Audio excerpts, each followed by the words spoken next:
کہ اگر سمندر سارے میرے رب کے کلمات کو لکھنے کے لیے سمندر سارے کے سارے سیاہی بن جائیں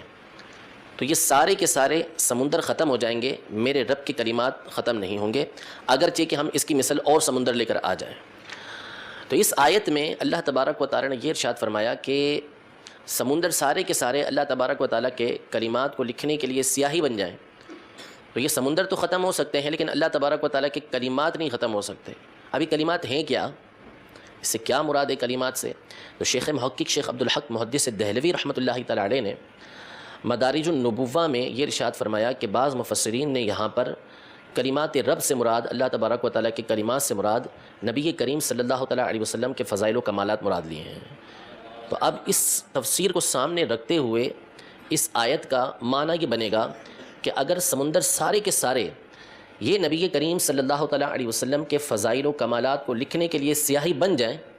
تو یہ لکھتے رہیں گے لکھتے رہیں گے لکھتے رہیں گے، سمندر ختم ہو جائیں گے، لیکن نبی کریم صلی اللہ علیہ وسلم کے فضائل و کمالات کبھی ختم نہیں ہو سکیں گے۔ دوسری آیت مبارکہ جو مشہور آیت ہے سورہ والضحیٰ کی، کہ اللہ تبارک و تعالیٰ نے ارشاد فرمایا وَلَلْآخِرَةُ خَيْرٌ لَكَ مِنَ الْأُولَىٰ، کہ اے محبوب آپ کی ہر آنے والی گھڑی آپ کی گزری ہوئی گھڑی سے بہتر ہے، یعنی ہر آنے والی گھڑی میں جو آپ کا مقام اور مرتبہ ہے وہ پہلی گزری ہوئی گھڑی سے اچھا اور بہتر ہے۔ امام غزالی رحمۃ اللہ تعالیٰ علیہ اور دیگر بزرگوں نے یہ ارشاد فرمایا اس آیت کریمہ کے تحت کہ نبی کریم صلی اللہ تعالیٰ علیہ وسلم کے جو مقامات رفیعہ ہیں،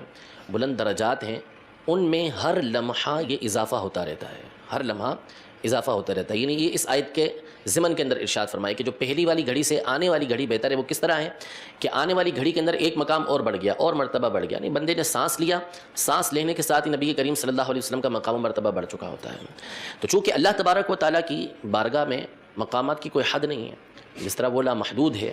تو اس کے جو مقامات ہیں، اس کی بارگاہ میں جو حاصل کرنے کے مقامات ہوتے ہیں، اس کی بھی کوئی حد نہیں ہے۔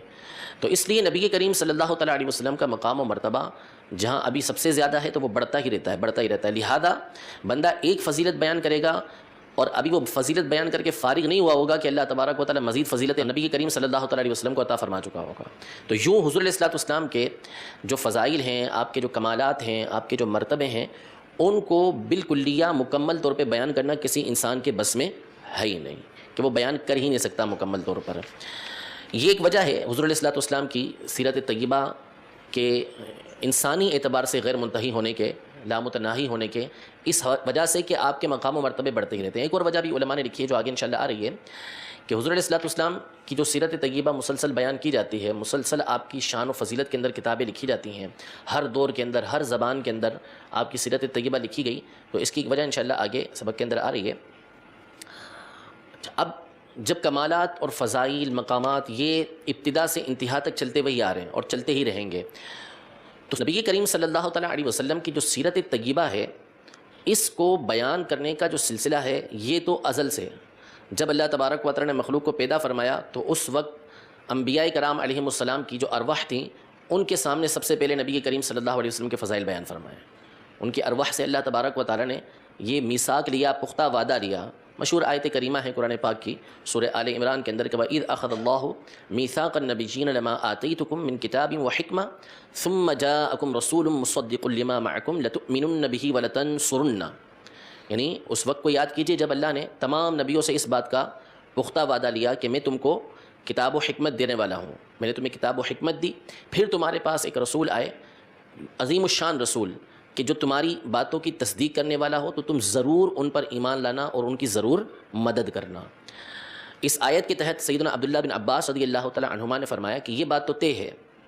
کہ نبی کریم صلی اللہ تعالیٰ علیہ وسلم خاتم الانبیاء والمرسلین ہے، آپ کا زمانہ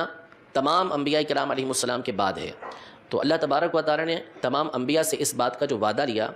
کہ وہ نبی کریم صلی اللہ علیہ وسلم پر ایمان لے کر آئیں گے، تو آنا تو نبی کریم صلی اللہ علیہ وسلم نے سب سے آخر کے اندر تھا۔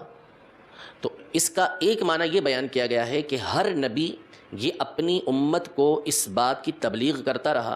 اس بات کی وہ تعلیم دیتے رہے، بتاتے رہے کہ جب نبی کریم صلی اللہ تعالیٰ علیہ وسلم کا ظہور ہو، آپ تشریف لے کر آئیں تو آپ کے اوپر ایمان لے کر آئیں اور آپ کی ضرور مدد کریں۔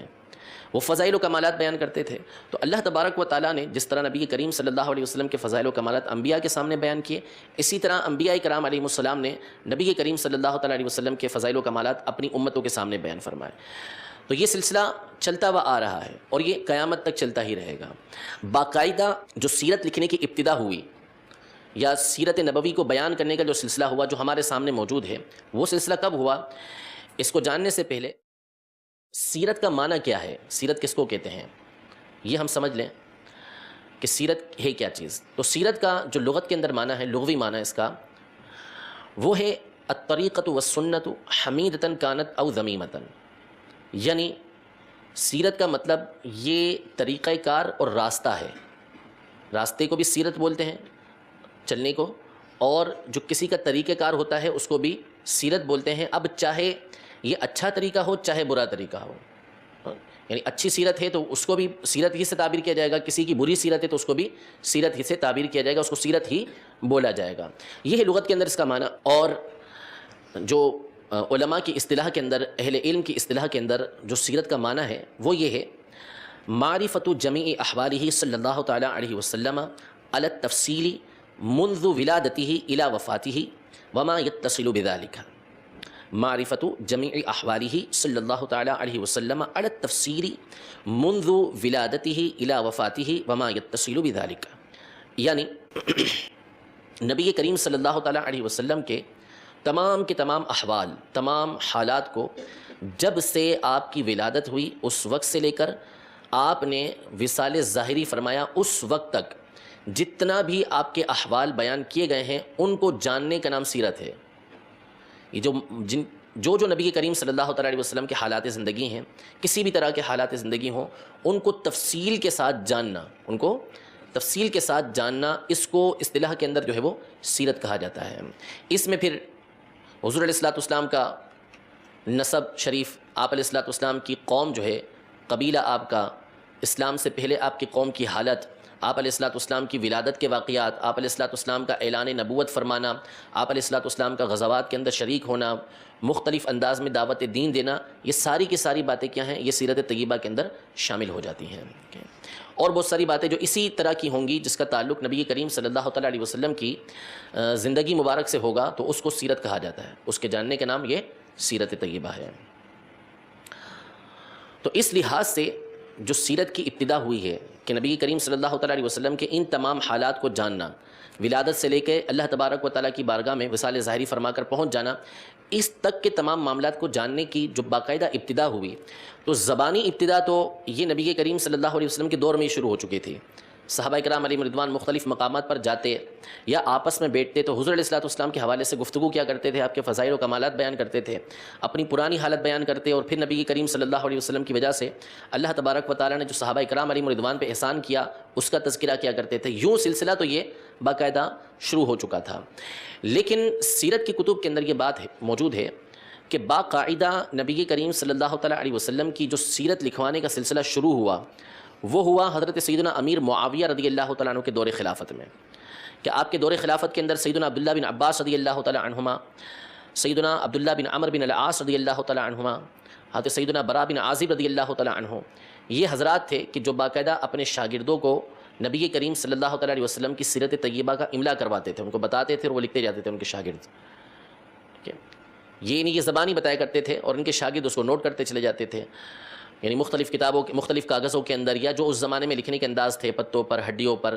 اس کے اندر وہ نبی کریم صلی اللہ تعالیٰ علیہ وسلم کی سیرت طیبہ یہ لکھا کرتے تھے ان کے شاگرد. اور کتابی صورت کے اندر باقاعدہ جو تدوین شروع ہوئی کہ کتابیں نبی کریم صلی اللہ تعالیٰ علیہ وسلم کی سیرت پر لکھی گئیں، تو سب سے پہلے جو سیرت کی کتاب لکھنے کے حوالے سے معروف ہیں وہ سیدنا عروہ بن زبیر رضی اللہ تعالیٰ عنہ ہیں. سیدتنا عائشہ صدیقہ رضی اللہ تعالیٰ عنہا کے بھانجے ہیں. حضرت سیدنا اسماء رضی اللہ تعالیٰ عنہا جو بی عائشہ رضی اللہ تعالیٰ عنہا کی بہن ہیں، ان کے یہ بیٹے ہیں، اور سیدنا ابو بکر صدیق رضی اللہ تعالیٰ عنہ کے نواسے ہیں. عروہ بن زبیر رضی اللہ تعالیٰ عنہ، ان کا سن وفات 93 ہجری ہے.